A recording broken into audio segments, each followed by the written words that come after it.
বর্তমানে সিম কোম্পানিদের বিরুদ্ধে লাগলেন বুলু সাহেব। দেখুন বিটিআরসির বিরুদ্ধে কিভাবে লেগে পড়ে লাগলেন বুলু সাহেব। ইনশাল্লাহ আমরা সবাই ওনার পক্ষে আছি।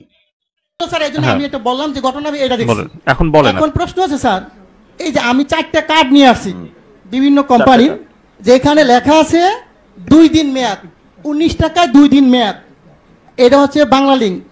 এখন আছে 19 টাকায় আপনার 24 ঘন্টা মেয়াদ রবি, আর এয়ারটেল আছে 19 টাকায় 31 দিন 3 দিন মেয়াদ, আর গ্রামীণে 2 দিন মেয়াদ।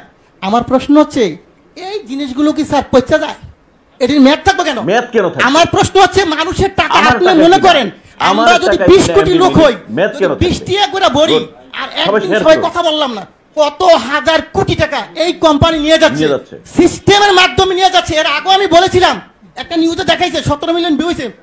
ওদিন থেকে উচিত ছিল এই সিস্টেমটাকে বাংলাদেশে বন্ধ করে দেওয়া।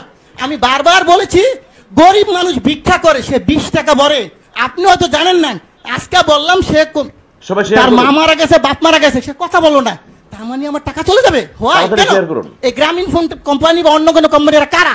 এরা আপনাদেরকে না জানে হাজার হাজার কোটি টাকা সিস্টেমের মাধ্যমে নিয়ে যাবে। এটা সহ্য করার মতো না। প্রথম প্রশ্ন হচ্ছে এটাকে আজকের মিটিং এর পর থেকে যাতে বাংলাদেশের কোন জনগণের একটি টাকা যাতে না যায়, এটা আমার দাবি। কত হাজার কোটি টাকা আপনি এই ব্যাপারে আমাকে দেন, লাইসেন্সটা আমাকে দেন। 15 লক্ষ বাংলাদেশ, আমি কিন্তু লাইসেন্সদারি প্রতিষ্ঠান, আমরা এফবিসিসি এর মেম্বার। এই লাইসেন্সটা আমাকে দেন, আমি বাংলাদেশে ব্যবসা করি। এই টাকা আপনার সরকারি খাতে কত টাকা লাগে আমি দিব। এই কোম্পানিকে পাচার করার জন্য দেশের উন্নয়ন চাই, দেশের টাকা পাচার করে নিয়ে যাবে, এটা আমি দিতে রাজি নাই। সো এই টাকা পাচার করার কোনো সিস্টেম নাই স্যার। আরেকটা জিনিস আপনাকে বলবো স্যার, আপনি যেটা আজকে পেয়েছে আমি ভাগ্যবান যে আপনি শুনবেন। আমরা যখন এই ব্যবসা শুরু করি 27 টাকা কমিশন ছিল, 27 টাকা। স্যার সরকারি কর্মকর্তা যিনি 2000 টাকা বেতন পেয়েছে, সবকিছু বাড়ে, বেতন এখন 20,000 টাকা। কিন্তু এখন কত স্যার? আমাদের কিন্তু সেই 27 টাকাই রাখছেন। আমাদের কি কমিশন বাড়বে না স্যার? আমার প্রশ্ন হচ্ছে আপনারা অবশ্যই একটু কমিশনের ব্যাপার ব্যবস্থা করেন, যে যাদের একটু ব্যবসা করে তারা। আমরা সবাই শিক্ষিত ছেলে স্যার, এখানে প্রায় 15 লক্ষ ব্যবসা করি।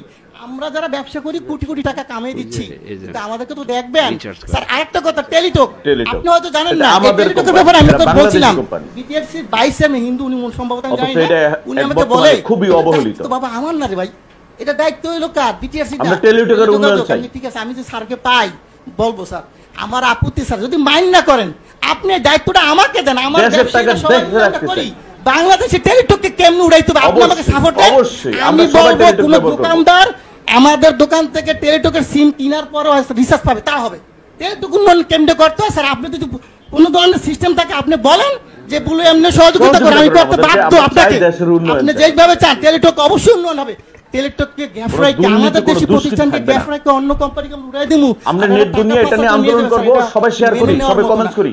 আচ্ছা অবশ্যই আমি চাইবো আমি একমত, সবাই কমেন্টস করি। আজকে বললাম না এই বিষয়টা, আমি চাই যে আপনি টেলিটকের উন্নয়ন করেন, দেশের টাকা দেশে থাকুক। আর এই গ্রামীণ কোম্পানি বা অন্যান্য কোম্পানি মিনিট যে সিস্টেম করে নিয়ে যাচ্ছে, এটা স্যার বন্ধ করে দেন আজকে থেকে স্যার।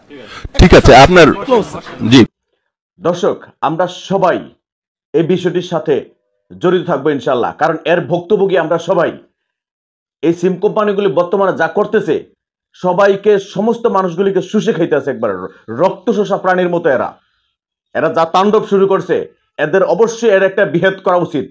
আমরা সবাই একমত। আমরা কে কে একমত এখনই আমরা সবাই কমেন্টস করে জানাই।